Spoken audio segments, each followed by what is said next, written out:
Ijarachi qo'li yetganlar. Bugun pullarni olib borib bermasak chiqarib yuboraman deganlar. Olmaydi nechi pul ekan bola? 20 ming so'm amaki, shirin olib olib, uyimizni olib chiqib sotaman. O'zinglarni olmaylarmi? Ha, Isming nima? Kamron, Komron, yoshing nechida? 9da. Komron, nega maktabga bormading? Amaki, oyim kasallar, yotib qolganlar.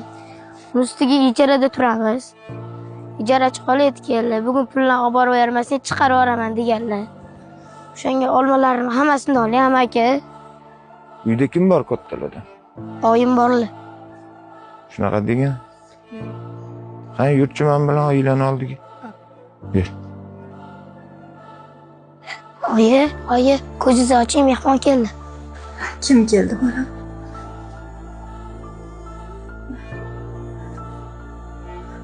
Ye? Zamira sanmisan? Assalomu alaykum. Va alaykum assalom. Amaki, oyimni taniysizmi? Albatta taniyman. Biz oyim bilan bitta sinfda o'qiganmiz. To'g'rimi Zamira? Ha, shunaqa.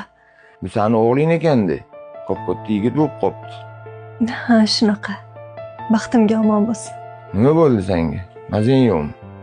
Ha, yaqinda buyragimni operatsiya qilishgandi. Shunga yotib qoldim.